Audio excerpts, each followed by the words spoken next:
and we are on chapter 39 of Pride and Prejudice.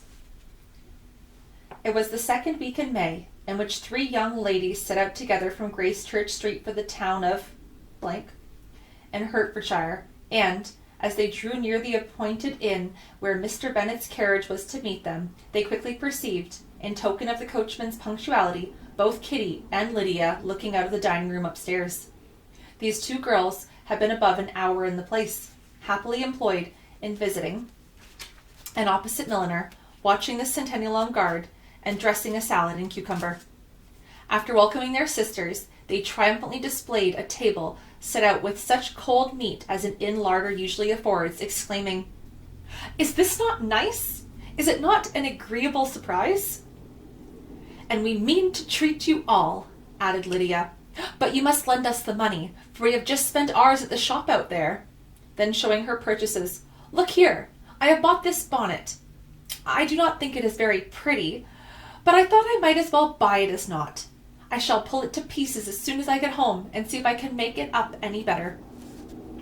And when her sisters abused it as ugly, she added, with perfect unconcern, "Oh, but there were 2 or 3 much uglier in the shop, and when I have bought some prettier coloured satin to trim it with fresh, I think it will be very tolerable. Besides, it will not much signify what one wears this summer, after the Shire have left Meryton, and they are going in a fortnight." "Are they indeed?" cried Elizabeth with the greatest satisfaction.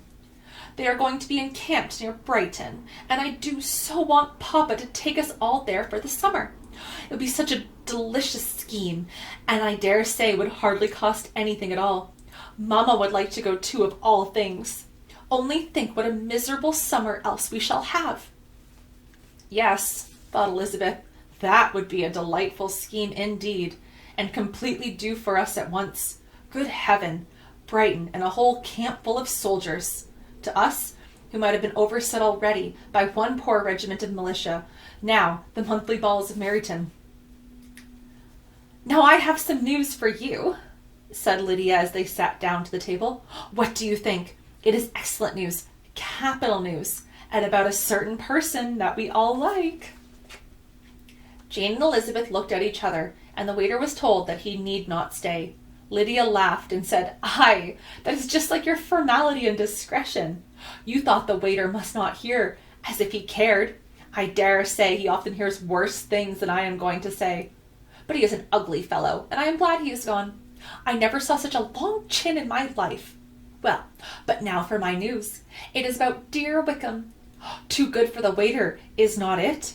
There was no danger of Wickham's marrying Mary King. There's for you. She's gone down to her uncle at Liverpool, gone to stay. Wickham is safe." "And Mary King is safe," added Elizabeth, "safe from a connection imprudent as to fortune." "She's a great fool for going away if she liked him." "But I hope there is no strong attachment on either side," said Jane. "I am sure there is not on his. I will answer for it he never cared 3 straws about her.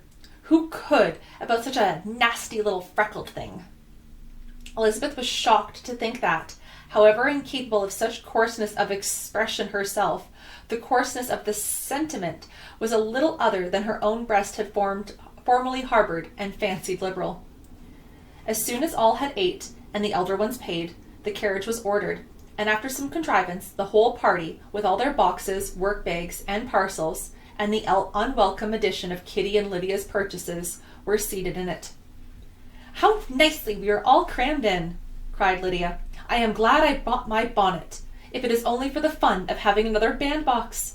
Well, now let us be quite comfortable and snug, and talk and laugh all the way home.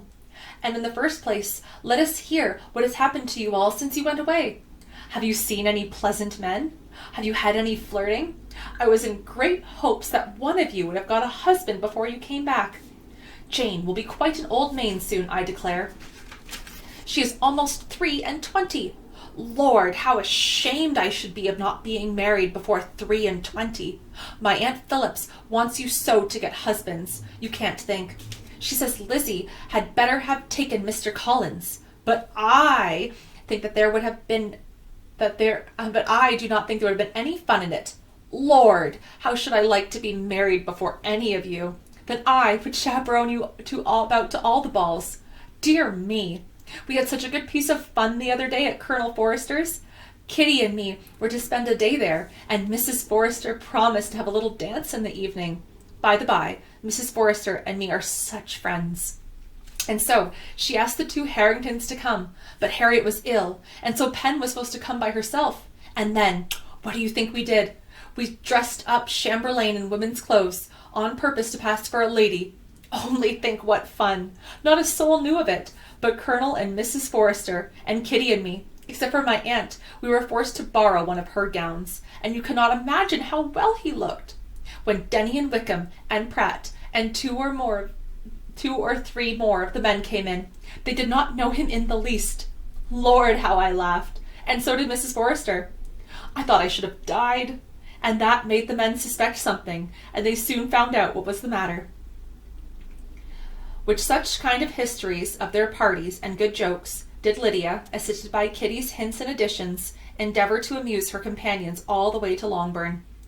Elizabeth listened as little as she could, but there was no escaping the frequent mention of Wickham's name. Their reception at home was most kind. Mrs. Bennet rejoiced to see Jane in undiminished beauty, and more than once during dinner did Mr. Bennet say voluntarily to Elizabeth, "I am glad you are come back, Lizzie." Their party in the dining room was large, for almost all the Lucases came to meet Maria and hear the news. And various were the subjects which occupied them. Lady Lucas was inquiring of Maria across the table, after the welfare and poultry of her eldest daughter. Mrs. Bennet was doubly engaged, on one hand collecting an account of the present fashions from Jane, who sat some way below her, and on the other retailing them to the younger Miss Lucases, and Lydia, in a voice rather louder than any other person's, was enumerating the various pleasures of the morning to anybody who would hear her. "Oh, Mary," said she, "I wish you had gone with us, for we had such fun. As we went along, Kitty and me drew up all the blinds, and pretended there was nobody in the coach, and I should have gone all the way if Kitty had not been sick. And when we got to George, I do not think we behaved very handsomely, for we treated the other three with the nicest cold luncheon in the world. And if you would have gone, we would have treated you too.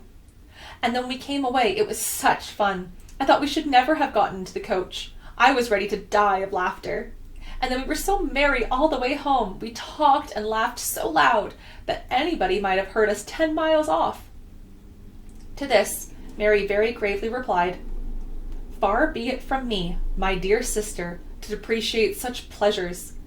They would doubtless be congenial with the generality of female minds, but I confess they would have no charms for me. I should infinitely prefer a book." But of this answer Lydia heard not a word. She seldom listened to anybody for more than half a minute, and never attended to Mary at all. In the afternoon, Lydia was urgent with the rest of the girls to walk to Meryton, and see how everybody went on, but Elizabeth steadily opposed the scheme. It should not be said that the Miss Bennets could not be at home half a day before they were in pursuit of the officers. There was another reason, too, for her opposition. She dreaded seeing Wickham again, and was resolved to avoid it as long as possible. The comfort for her of the regiment's approaching removal was indeed beyond expression. In a fortnight they were to go, and once gone, she hoped there could be nothing more to plague her on this account. She had not been many hours at home before she found that the Bridgerton scheme, of which Lydia had given them a hint of at the inn, was under frequent discussion between her parents. Elizabeth saw directly that her father had not the smallest intention of yielding, but his answers were at the same time so vague and equivocal that her mother, though often disheartened, had never yet despaired of succeeding at last.